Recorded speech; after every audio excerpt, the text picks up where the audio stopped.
Dzień dobry, Szanowni Państwo, którzy nas słuchacie i oglądacie. Zapraszamy serdecznie do tego, żebyście posłuchali promocji online, jak to wszystko w ostatnim czasie. Promocji, myślę, niezwykłej i bardzo interesującej książki o tytule Wrzask. A rozmawiać będziemy na temat tej publikacji z panią Bogusławą Zubrzycką, córką znanego dziennikarza i fotoreportera Romana Burzyńskiego, który jest bohaterem tej książki, jednym z głównych bohaterów, oraz z jej autorem, z panem Henrykiem Płochowskim. Witam serdecznie Państwa i zapraszam do rozmowy na temat Wrzasku, który został wydany przez Muzeum Piśmiennictwa i Muzyki Kaszubsko-Pomorskiej w Wejherowie. Od Pani Bogny chciałbym rozpocząć, jeśli można. Przyniosła Pani z sobą do nas teczkę, którą Pan Henryk w książce nazwał pożółką teczką ze starymi dokumentami. On tam trochę takiej fikcji się dopuścił, napisał, że bohaterka znalazła tą teczkę gdzieś w zakurzonej komodzie, ale wiem, że ta teczka była bardzo istotna do powstania książki. Prosiłbym o kilka słów na temat właśnie tej teczki. Tak. To znaczy, to, że pan Henryk zrobił z tej teczki zakurzony relikt, nie mam pretensji. To jeszcze tym bardziej podkreśliło wiekowość tego, proszę Państwa, bo to jest mniej więcej 35 rok, kiedy to wszystko się działo. Więc nieomalże 100 lat. I z tą teczką, którą do rąk mi dała Werosia, która w książce występuje, gosposia mojej chrzestnej mamy. To jest moja chrzestna mama, Wiktoria Klimaszewska, więźniarka Oświęcimia, Bergen-Belsen, porucznik Szarych Szeregów batalionu Wigry Armii Krajowej, która zresztą aresztowana była potem w Polsce. I z tą teczką ja praktycznie nie wiedziałam, co zrobić. Szczerze powiem, proszę Państwa, że cóż no, też już moje lata zbliżają się ku końcowi. Chciałam, bardzo chciałam, żeby to poszło do ludzi, żeby to nie obrosło tą pajęczyną. Więc co ja miałam z tym zrobić? Pomyślałam, że jest jedyna osoba w Wejherowie, która to zrozumie i coś z tym zrobi. I przyszłam z tym do pana Tomasza Fopkę, którego ogromnie cenię, przede wszystkim za jego przepiękny baryton, ale również wiem, że jest muzealnikiem. I rzeczywiście pan Fopkę tym się zainteresował, przejrzał i powiedział: proszę pani, praktycznie widzę tutaj tylko jednego człowieka, który mając do dyspozycji dokumenty, zrobi z tego reportaż, ale jednocześnie ten reportaż jakoś tam ubarwi. No i posłał mnie do pana Henryka Płochowskiego, którego zresztą znam od dnia, jak wprowadziłam się do Wejherowa. Bardzo dziękujemy. Panie Henryku, w takim razie no, na Pana wypadło, jak to się stało, mając do dyspozycji taką teczkę wcale niezbyt taką pękatą, że tak powiem, napisał Pan książkę, w której fakty przeplatają się z fikcją. Skąd właśnie taki pomysł? No i co Pan sobie pomyślał, jak dowiedział się Pan, że ma być może napisać książkę na ten temat? Ta decyzja nie była podjęta tak od razu.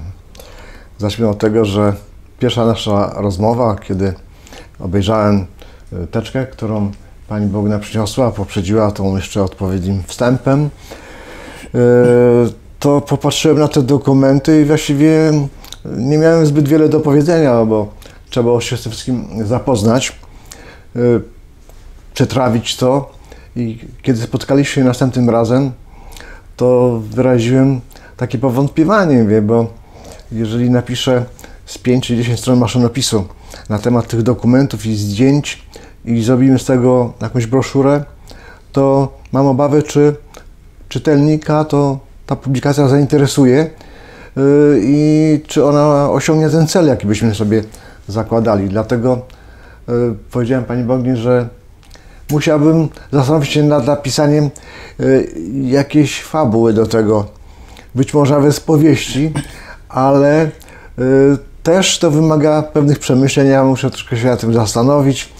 I kiedy już spotkaliśmy się po raz kolejny, to ja już miałem koncepcję i powiedziałem, że żeby to chwyciło, to musi być romans.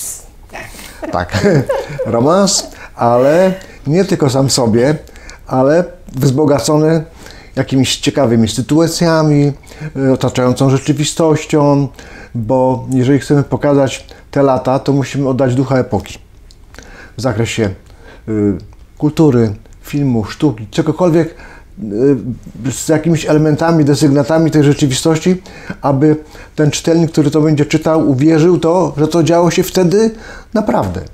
Bo inaczej to nie przekonamy go, że warto przez to przebrnąć.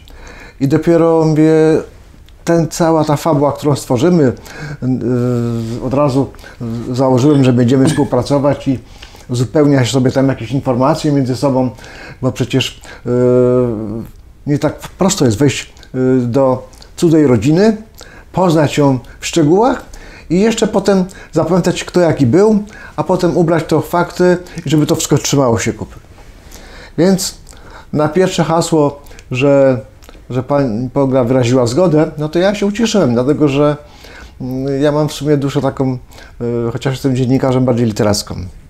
Wychowałem się na literaturze tłumaczeń literatury francuskiej, znanych pisarzy takich jak Balzac, Flaubert, wielu innych, a to właściwie tłumaczenia Boja Żeleńskiego, najczęściej Dim. I przy okazji chciałem to swoje zamiłowanie jakby literackie sprzedać, bo jeżeli mam coś robić, to muszę się zaangażować sercem i duszą, a nie tylko tak zrobić, żeby zrobić. I tak się zaczęło. Tylko że chcę powiedzieć, że przy tym wszystkim pani Bogna powiedziała coś, co dla mnie jako dla piszącego było kluczowe. Ona powiedziała coś takiego, że jeżeli ja się podejmę tej pracy, napisania tej książki, to ona gwarantuje, że to się ukaże. Bo pan dyrektor Muzeum Przyrodniczej Muzyki Kaszubowskiej Tomasz Łopkę powiedział, że jak ja to napiszę, to on to wyda. Jak obiecał, tak zrobił. Dla dziennikarza, dla pisarza nie ma lepszej zachęty do pracy, jak zapewnienie, że to nie wyląduje w szufladzie. Tak mówiąc szczerze, żartobliwie i na serio, więc dla mnie to był duży impuls, żeby się wziąć do pracy. Zanim się wziąłem do tej pracy, czekało mnie mnóstwo przygotowań, bo musiałem sięgnąć do literatury, troszkę zagłębić się w te lata 30. To jednak jest temat, jak ja to podkreślam wielokrotnie, powieść retro. I żeby utrzymać się w tym klimacie, to trzeba było zadbać o wiele takich szczegółów.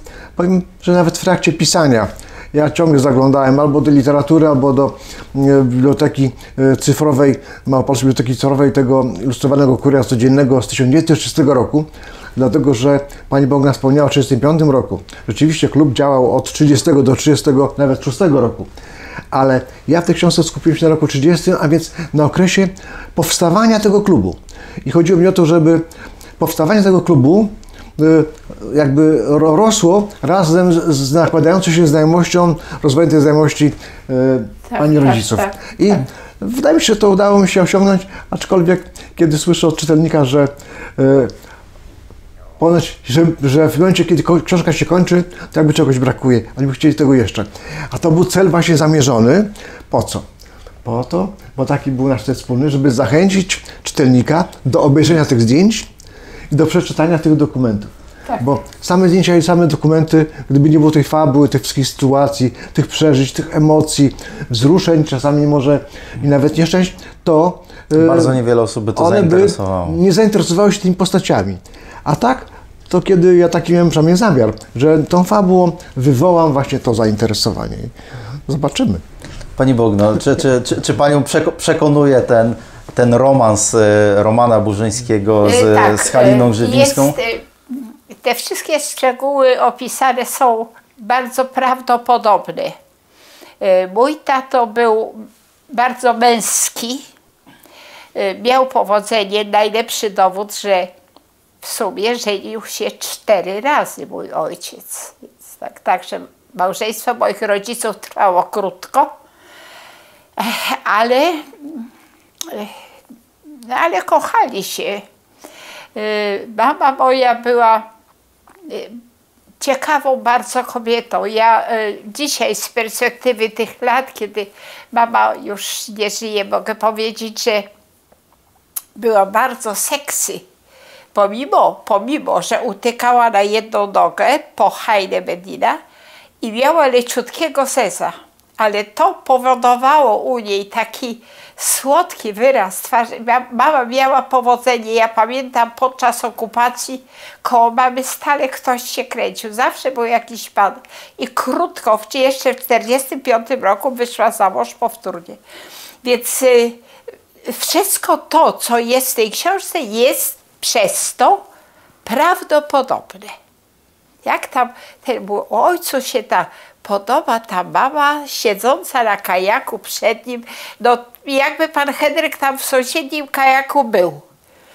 Więc tak, ten cały romans ja akceptuję z całego serca. Mnie też zafascynował język tej powieści. Wydaje mi się, że pan Henryk też pisze to w taki sposób, przynajmniej dialogi są tak tworzone, jak rzeczywiście przynajmniej mam takie wyobrażenie i znam to z literatury, że tak wydaje mi się, że mawiali ludzie właśnie między sobą w latach 30., 40., 50. Proszę pana, przeczytał tą książkę mój syn, no prawie 60-letni mężczyzna, i zachwyciły go te dialogi. Rozmawiali ze sobą panowie telefonicznie i syn wielokrotnie podkreślał, że właśnie taki słowa używane w tamtych czasach, których się nie używa dzisiaj, prawda? Dzisiaj my wszyscy na wszystko powiemy, że jest fajnie, a wtedy było morowo albo byczo. I tam używa się tych słów, więc to on był zachwycony. Tym właśnie był moment, że mój syn się łzy miał w oczach, jak czytał tą książkę. Tak, tak. Panie Henryku, myślę, duża nagroda dla pisarza. Ja chciałem zapytać o coś innego też, bo oprócz historii romantycznej, miłości, jest też tam taki wątek edukacyjny, zwłaszcza dotyczący historii Polski, te odczyty, które się odbywały przed poszczególnymi spływami kajakowymi, czy bardziej może takimi wycieczkami kajakowymi, to wykorzystał Pan to jako okazję, żeby też, no, mówiąc potocznie, sprzedać czytelnikom jakieś ważne fakty z historii Polski. No, zacznę od tego, że te postaci, które występują jako te główne w książce, są to postaci autentyczne. Źródłem tego jest tak zwana ta Encyklopedia Wrzasku, która jest w książce. Ja właśnie zabierając się za ten materiał, najpierw przyglądałem się nazwiskom, funkcjom tym osobom, co one robiły. I tutaj mnie ujął taki człowiek, który nazywał się Tadeusz Krokowski, podchorąży szkoły oficerskiej, który w tym czasie, w czasie wolnym, przychodził do tego towarzystwa, bywał, pływał z nimi razem i pomyślałem sobie, że przy pomocy tej postaci mogę sprzedać to, co działo się wtedy w szkołach wojskowych. Sam jestem oficerem i byłem kiedyś uczniem szkoły wojskowej, więc wiem, jak to się odbywało. Sporo wiedzy patriotycznej i stąd właśnie ten element tej edukacji jakby włożyłem w usta podchorążego Krokowskiego. Notabene nazwisko nam się dobrze kojarzy, tutaj szczególnie w Wejherowie, okolicach Pucka, bo przecież jest rodzina Krokowskich, magnatów zasłużonych dla tego terenu i zresztą bogate historii, chociaż nie zawsze takiej ładnej, jakbyśmy oczekiwali. Ale ten podchorąży Krokowski, on pełni tutaj rolę taką właśnie edukacyjną, czyli przekazuje w czasie tych spotkań, bo wiemy, że takie podczas spotkań odbywały się krótkie prelekcje. Nie tylko zabawa, ognisko, śpiew, tańce, pływanie, zabawa na wolnym powietrzu, ale też wątek edukacyjny, czyli spotykamy się, to poświęcamy tych kilka minut na to, żeby powiedzieć coś o historii, o ojczyźnie i tutaj akurat terminy, których jakby pokrywały się z tymi wydarzeniami, pasowały nam do podjęcia chociażby wątku bitwy pod Grunwaldem. Nie dlatego, że akurat była wtedy rocznica, ale dlatego, żeby przypomnieć, że jeszcze 20 lat temu, czyli w 1910 roku, kiedy Polska była pod zaborami, to te 500-lecie bitwy pod Grunwaldem to było takim świętem narodowym, że na nie jechało 150 000 Polaków z całej zagranicy, z wielu krajów Europy, nawet z Ameryki. Pisarze, artyści, bo Paderewski, Korąpnicka napisała Rotę. Wiele takich akcentów. Kopiec Kościuszki był usypywany i to był akceptowany przez ówczesnego zaborcę, przez monarchię austro-węgierską. Niemniej nawet taki element jak chociażby sprowadzenie wozu Drzymały z Wielkopolski na tą uroczystość do Krakowa. Czyli to jak to było ważne wydarzenie dla Polaków w okresie jeszcze przed wybuchem I wojny światowej, mówiąc o ojczyźnie. I teraz, dlaczego ja ten wątek podjąłem? No przecież nie tak dawno, bo 10 lat temu mieliśmy 600-lecie bitwy pod Grunwaldem. I co? Co my jako Polacy zrobiliśmy z tej okazji? Gdzieś tam w telewizji była krótka migawka, że harcerze tradycyjnie zrobili zlot grunwaldzki, że jakiś tam był mały pokaz. Może komuś nawet nie pasowało to, że to była bitwa pod Grunwaldem, bo gdyby to była bitwa pod Tannenbergiem, to może by to było ważne. Przy okazji tego Tannenbergu rzeczywiście, jak byłem ostatnio w Lidzbarku Warmińskim, to widziałem piękny obraz i rzeczywiście Niemcy tą datę, ten rejon tego Grunwaldu bardziej kojarzą z tą bitwą niemiecko-rosyjską. Twierdzili, że to zemsta za Grunwald, chociaż tak. nie ten przeciwnik. Wracając do tych kolejnych jakby wątków, no akurat w ubiegłym roku mieliśmy 100-lecie Bitwy Warszawskiej. Spotkanie odbywa się w sierpniu, akurat kiedy odbywała się Bitwa Warszawska. No jakże nie wspomnieć, nie podjąć wątku tematu Bitwy Warszawskiej. Może ze względów powiedzmy takich literackich, może tą stronę za dużo poświęciłem tej Bitwie Warszawskiej, ale gdybym napisał za mało, ktoś by może powiedział, że spłyciłem temat. To jest uzasadnione. Raz, że postać Tadeusza Krokowskiego jest autentyczna. To był podoficer, kadet. Kadet. Niesłychanie przystojny. On był na zdjęciach u moich wujków. Niesłychanie przystojny. I w nim straszliwie kochała się siostra mojej mamy, Ziuta. Ale babcia powiedziała, to nie jest dla ciebie partner. Ja upatrzyłam tutaj kogoś, kto wprawdzie jest młodszy o 4 lata, ale ma samochód i jest pierwszym buchalterem w dużej firmie wydawniczej. Także Ziuta zrezygnowała z tej miłości, ale zdjęcia pozostały i pamiętała go. A te opowieści o tyle uzasadnione, że wszyscy tego słuchają, bo przecież wszyscy moi bliscy w czasie okupacji byli nie bez powodu w tym AK, prawda? Więc rzeczywiście ten patriotyzm jakoś tak tam przepływał przez to. Więc te opowieści mają jak gdyby osadzenie w tych poglądach mojej rodziny, moich przyjaciół, moich znajomych. Tak, u wielu osób. Znikąd tak, ten patriotyzm nie będę mówić, niech ludzie czytają. Tak, właśnie za wiele nie możemy powiedzieć, bo to, co pani wspomniała, to pan Henryk opisał w książce rzeczywiście, że tutaj za słaba partia była i trzeba było szukać innego. Chciałem jeszcze pani Bogno zapytać o takie wątki obyczajowe, czy o humor też, bo wydaje mi się, że nie tylko język, ale właśnie ta obyczajowość tej epoki w tej książce jest świetnie ukazana. No i te relacje właśnie, kiedy przyszli narzeczeni, muszą tutaj przedstawić się najpierw rodzicom, prosić o akceptację. Tak. No, nawet te randki, nawet sceny erotyczne, mam wrażenie, są tak troszeczkę utrzymane w duchu epoki, chociaż to pewnie się aż tak nie zmienia przez lata. Trudno jest tutaj mówić o rodzicach, ponieważ tylko babcia Anna była tą osobą, która do końca swego życia była osobą w naszej rodzinie ważną. Na mnie miała też wpływ ogromny, na mojego brata z drugiego małżeństwa naszej mamy. Więc no, przykład, który już podałam, młodszej córki, Ziuty. moja mama była, jak wiem z opowieści, Ziuta mi dużo opowiadała, trudna dosyć, przez ten swój seksualizm, to była, naprawdę taka była. I babcia chętnie ją wydała za mąż, chętnie. Pomimo, że mój tata Roman wzbudzał pewne wątpliwości.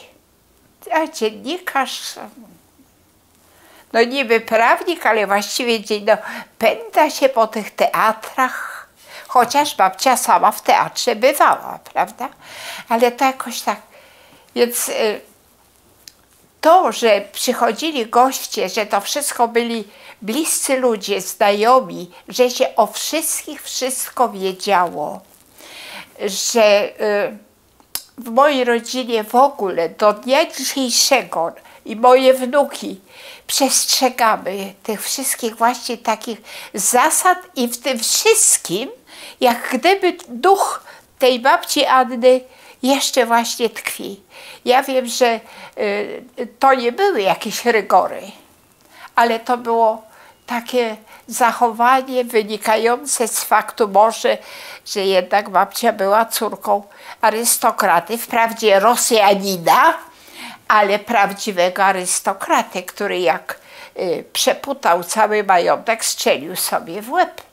Więc to arystokrata rosyjski inaczej Nie mógł postąpić. No ale w książki też możemy wyczytać, nie tylko między wierszami, że babcia miała silny charakter i mam wrażenie, że właśnie przynajmniej w książce tak jest, że z samego szacunku do niej po prostu Proszę pana, sam fakt, że będąc wdową potrafiła się zdobyć na odwagę, pojechać na te polskie odzyskane wybrzeże, które tak bardzo było wtedy propagowane, że nie mając praktycznie nic, zaczęła tam tworzyć ten pensjonat, który do tej pory stoi, ten Jasny Brzeg.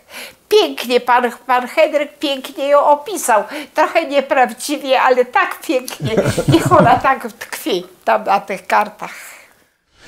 Panie Henryku, jeszcze koniecznie musimy zapytać o jakby załączniki do tej książki. Sam pan wspomniał, że tak naprawdę cała ta powieść miała przede wszystkim prowadzić czytelnika do tego, żeby zechciał się zagłębić w prawdziwą historię, żeby przejrzał te dokumenty. Więc chciałem właśnie zapytać, czy jest pan zadowolony z tych załączników, które udało się zmieścić, bo nie wszystko przecież tutaj zamieściliśmy. Są to rzeczywiście te najistotniejsze sprawy. Panią Bognę za moment zapytamy, bo mamy tą pożółką teczkę przy sobie, więc też jestem ciekaw. No ja jestem zadowolony z tych załączników, dlatego że one są jakby ciągiem dalszym tej powieści, bo ja tylko jeden przypadek opisałem, a więc pracę nad statutem w książce, gdzie zastanawiano się nad tym statutem, czy w takiej formie go potoczyć. Tamta Esterka Ostropolerska, która miała wątpliwości, że ten może rubaszny styl, ta uśmiechnięta gęba, że może to jest takie zbyt rubaszne i jakby ona wolałaby, żeby to było na poważniejszym tonie, ale ludzie pokazali, że oni chcą właśnie. I te dokumenty, które są zawarte w książce,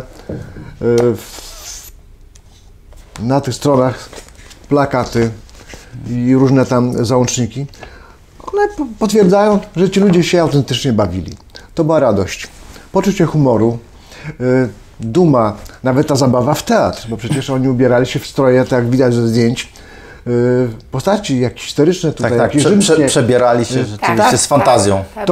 To była radość, naprawdę. Ja brałem udział w kilku takich spotkaniach przebierańców i wiem, że ubrać się w strój z innej epoki, przybrać postać jakąś ważną, to też trzeba mieć ten charakter. Dlaczego ja na przykład chcę być Napoleonem albo jakąś inną postacią. Może czasami to jest troszkę śmieszne, nie?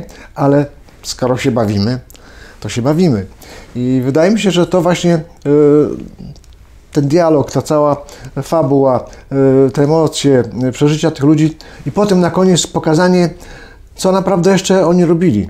bo można by było poświęcić na to jeszcze kolejne 100 stron i przebrnąć przez te dokumenty tak, aby pokazać, jak to się działo naprawdę. Ale to by wymagało co najmniej kolejnego półrocza pracy nad materiałami. Ja nie wiem, czy ja bym sobie z tym poradził, tak, żeby uzyskać ten efekt. Ale łatwiej mi było właśnie oddawać tego ducha kultury. Przykładowo, kiedy cytowałem filmy, które były grane, pierwszy film dźwiękowy polski, wykaz sztuk teatralnych, które wtedy były, powiedzmy, grane w teatrach. Środowiska literackie, środowiska, ploteczki, o których się w Warszawie wtedy mówiło. Już nie będę zdradzał szczegółów, bo żeby za dużo nie powiedzmy, zostawmy coś czytelnikom. Bo jak powiemy za dużo, to potem nie będzie to czytać. Ale też i to, czym się ludzie interesowali. Chociażby ta Ziemiańska, gdzie spotykali się skamandryci, gdzie oni poszli sobie po to, żeby zdobyć ten autograf dla Haliny od Tuwima, czy spotkanie w Zamku Królewskim z jasnowidzem, panem inżynierem Stefanem Ossowieckim, który no, w tym czasie był bardzo znaną postacią, był doradcą marszałka Józefa Piłsudskiego, a te wszystkie wydarzenia, które tam ja wspominam o nich, one są odzwierciedleniem tego, czym ludzie się interesowali. Czy sprawa chociażby Wołynia tej Hajdamaczyzny, czy nawet konflikt potencjalny niemiecki, bo przecież jeden z dziennikarzy strasznie domaga się wyjaśnienia, jak ta przyszłość będzie wyglądała.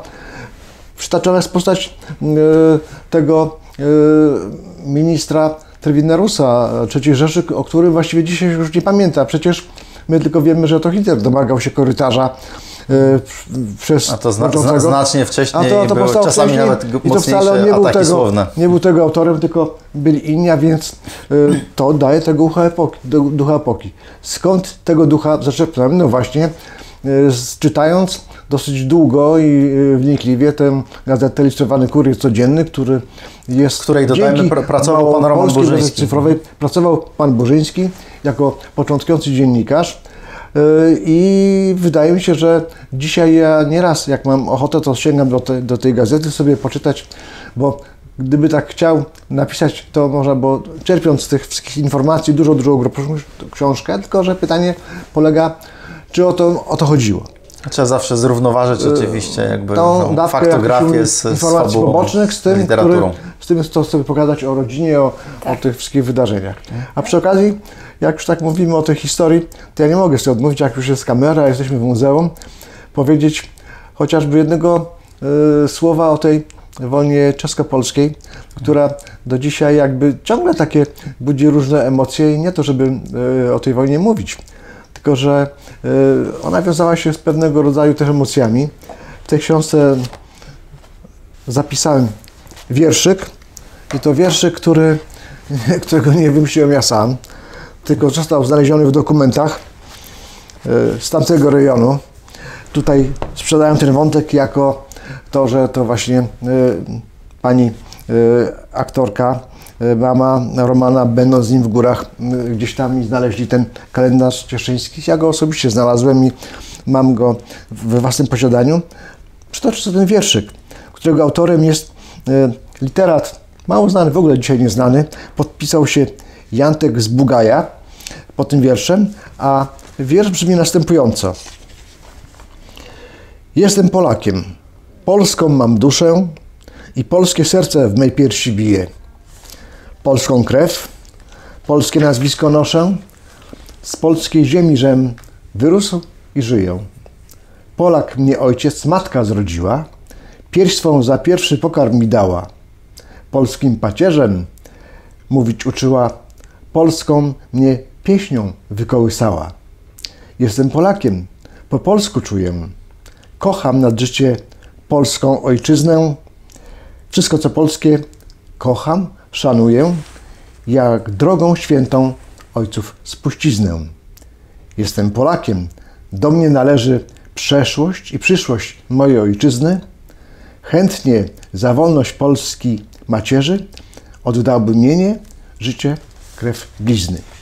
Ten wiersz jest przykładem tej atmosfery patriotyzmu, jaka wówczas tkwiła w polskim społeczeństwie, dumę z posiadania wolnej ojczyzny i stąd wydaje mi się, że te wątki, które podejmowaliśmy, czy o tych rocznicach, czy o tej poważnej rozmowie o kraju, jest uzasadnione. Pani Bogno, czas najwyższy otworzyć tą magiczną, żółtą teczkę. Ja jeszcze dodam, że w tej książce na pierwszą osobę wysuwa się mój ojciec, Tak, Roman zdecydowanie. Burzyński, dziennikarz. Czemu się nie dziwię, bo pan Henryk zawsze mojego ojca mile wspominał. Ja nie przypuszczałam, bo dziennikarz żyje tak długo, jak długo żyje on sam. Potem o nim się zapomina. Dziennikarz to nie jest pisarz. Pan Henryk go tutaj, tego mojego tatę, uwiecznił. I dlatego trochę znikła w cieniu ta moja chrzestna mama, która przecież jest zbieraczką tych dokumentów i gdyby nie te dokumenty, nie byłoby książki. A ponieważ pan Henryk jest dziennikarzem, więc mu to wybaczam.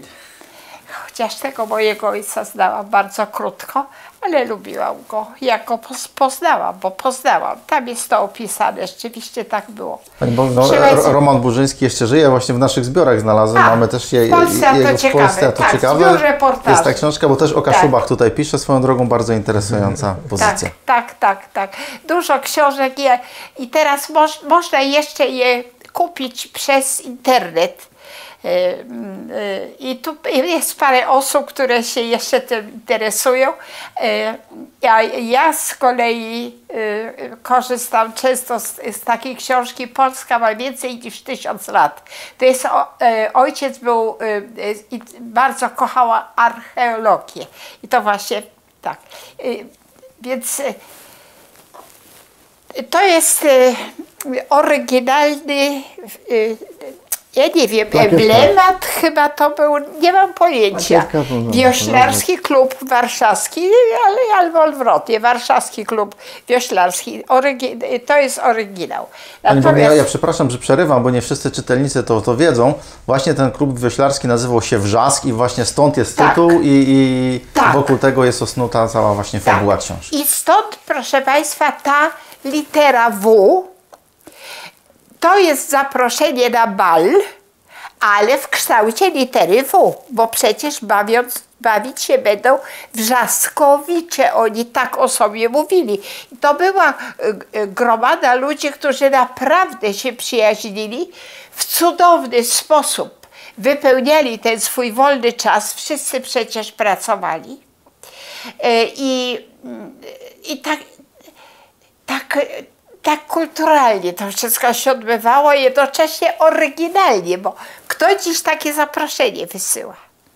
Więc tutaj jest cały szereg liter zaczynających się na literę W, które kiedyś ułożono w deszczowy dzień w kawiarni, bo Wrzaskowicze mieli swoje spotkania. I tu jest zaproszenie.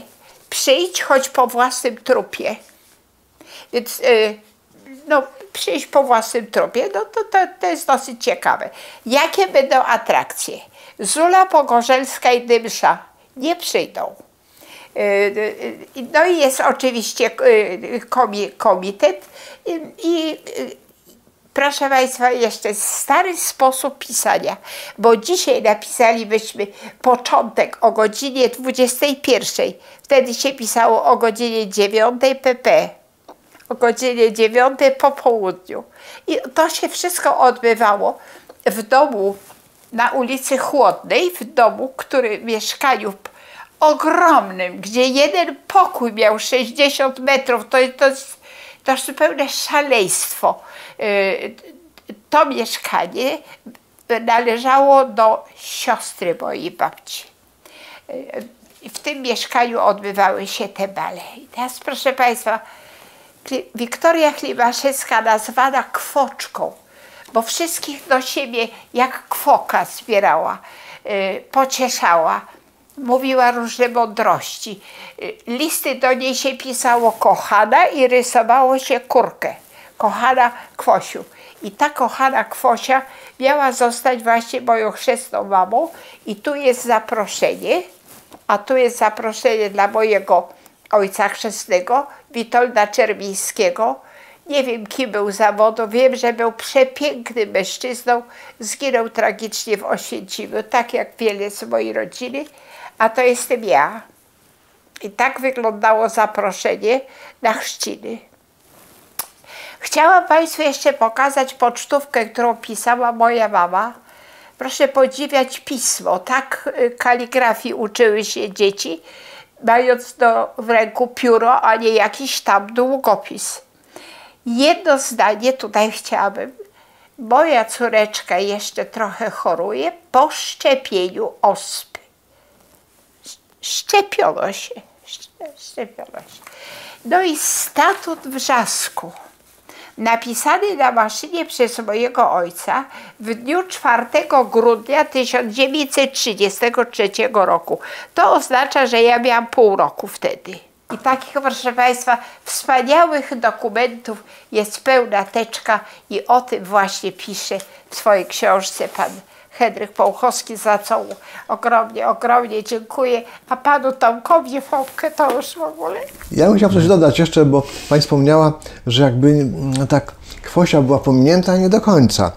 Kwosia już podczas pierwszego, czy drugiego, przepraszam, spływu kajakowego po Wiśle została wybrana żoną Neptuna i była całowana w kolano, prawda?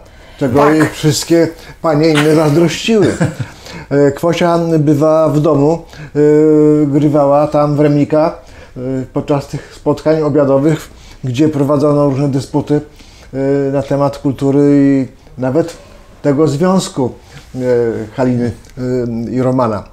Przy okazji, jak już tak mówimy, to chciałbym dodać, że bo nie powiedzieliśmy za wiele też o tej mamie i tej pracy. Przecież ta firma, gdzie ona pracowała, Czaska Ewert Michalski, to była znana warszawska firma, która przed wojną wydawała słowniki, encyklopedię. To nie była byle firma. Ona miała swojego konkurenta w firmie Geberten Wolf. Tak. I Halina w tej firmie pracowała razem z przyszłym mężem swojej siostry Siuty, prawda, który był tam buchalterem w tej firmie, a jak Pani wspomniała, został nim przypadkowo, bo jako młody w ogóle ekonomista, który pracował w firmie, zdarzyło się, że jego szef zachorował w momencie, kiedy był bilans.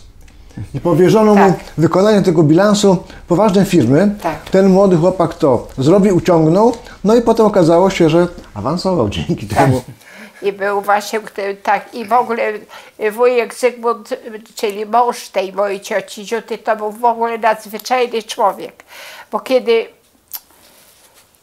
oni mieszkali na Saskiej Kępie, całe życie to mieszkanie do tej teraz poszło do obcych ludzi, ale to jest przepiękne, 120 metrów, 3 pokoje. I nas, to znaczy babcia Anna, moja mama i ja, to my stanowiłyśmy rodzinę i nas wyrzucili Niemcy z Jasnego Brzegu i myśmy wrócili do Warszawy, mając każda węzełek 5 kilogramowy. Nie miałyśmy kompletnie nic, bo dom na Chłodnej był zburzony. Inne domy stały, nasz zburzony. W czasie powstania inne domy stały, nasz zburzony. Zawsze. Tylko my zawsze ocaleliśmy i ten ukochany wujek Zygmunt Sadowski, który skądś zawsze wyciągał te złote imperiały i zawsze nas wspomagał, zawsze nas przyjmował i zawsze taka tą rodzinę zawsze zabezpieczał jakoś. Jak on się tą ciocią Ziutą zajmował do końca życia, mój Boże kochany, to był tak dobry człowiek, to był tak cudowny wybór babci Anny. Ziuta, nie wyjdziesz za tego kadeta Tomka Krokowskiego, choć wielki patriota, ale tutaj pieniądz się liczy i babcia Anna wszystko wiedziała najlepiej. Wszystko przewidziała. Mi się wydaje, że jeszcze powinniśmy słówko powiedzieć o Hallerowie, bo mówiliśmy o pensjonacie Jasny Brzeg, ale dla mieszkańców tej ziemi wejherowskiej, która przecież sąsiaduje z Wielką i Władysławem też niedalekim, też istotne, że ten wątek niby warszawski pojawia się w tej książce jako dość istotny, bo tam w końcu generał Haller miał swoją halerówkę, która dzisiaj jest siedzibą muzeum. Tak jest. Obok jest jednostka wojskowa, którą realizuje obecnie Straż Graniczna, kiedyś był WOP, a przecież w książce to jest warszawianka, pensjonat zbudowany przez pułkownika Bagińskiego, adiutanta generała Hallera. Pensjonat Jasny Brzeg buduje majster Koziruk z Hallerowa, Tak. ze swoimi synami. Tak. Wcześniej babcia Anna wynajmowała te pokoje dla letników z Warszawy od rodziny Kuchnowskich. Tak. A więc te nazwiska tutaj z Kaszub też się Prawdziwe. pojawiają w książce. Tak, i przewijają się. Tak. powiedzmy, zachęcamy również czytelników z obszaru Władysława i do syn zainteresowania się pułkownika właśnie. Bagińskiego, tak, syn pułkownika Bagińskiego, Bolo, jeden z pierwszych wyciągnięty z tej warszawianki, jeden z pierwszych wywieziony na Piaśnicę. Tak, więc to wszystko jest najprawdziwsza prawda. Nawet jeżeli tam ziareneczka takie są nieprawdziwe, na przykład to, że babcia Anna ostrzykła krótkowłosy. Panie Henryku, jak pan mógł tak daleko odejść od prawdy? Ale wróciła skandal. opalona, uśmiechnięta z nadmorza i wszyscy podziwiali, jak odwodniała, prawda, dzięki temu. Tak, ale podróże pociągami. Kto na Półwysep autem jeździł, ale nic podobnego. Jeszcze po II wojnie normalnie cały rok chodził pociąg Hel Warszawa. Goście zawsze pełne walizy na peronie zawsze. Jak to cudownie wyglądało. A teraz auta rozjeżdżają Półwysep. Nie podoba mi się to. No tak. Szanowni Państwo, ja bardzo dziękuję. Wiem, że moglibyśmy jeszcze długo rozmawiać i to pewnie kilka odcinków było świetne też i interesujące dla naszych widzów. Natomiast my przede wszystkim zachęcamy do czytania książki. Nie możemy już więcej powiedzieć, bo rzeczywiście niewiele zostanie dla czytelnika. Tak. Mam nadzieję, że zachęciliśmy rzeczywiście, bo jak widzicie jest bardzo wiele interesujących wątków. Fikcja przeplata się z historią. Bardzo barwne, wyraziste postaci, interesujący język, powieść retro, więc rzeczywiście możemy też dowiedzieć się wiele o tej epoce międzywojennej. No po prostu brać się za czytanie, bo i pan Henryk tutaj włożył wiele pracy i opowieści pani Bogny, jak już mogliście się Państwo przekonać, są bardzo interesujące, bardzo ciekawe, no po prostu trzeba to przeczytać, a Państwu raz jeszcze dziękuję. Ja bym chciał coś dorzucić, jeżeli Pan Dyrektor pozwoli, jeżeli tak mogę, to przede wszystkim w imieniu bohaterki wspomnień jakby i swoim własnym chciałem podziękować przede wszystkim Pani Gabrieli Lisus i staroście Jackowi Tillowi za to, że wsparli wydanie tej książki, dyrektorowi muzeum, który już przed jej wydaniem zapewnił, że ona się ukaże. Dla nas, dla osób, które się znają, ale które popracowały nad tą pozycją, jest to duży, wielki gest, za który jesteśmy niezmiernie wdzięczni i mam nadzieję, że czytelnicy z tą przyjemnością i intencją też przeczytają tą książkę. Teraz jeszcze bardzo Państwu dziękuję, że przybyliście na tą promocję. Dziękujemy Państwu, że byliście z nami. Zachęcamy raz jeszcze. Przeczytajcie tę książkę Wrzask. To trzeba zapamiętać, to trzeba przeczytać. Do usłyszenia i do zobaczenia.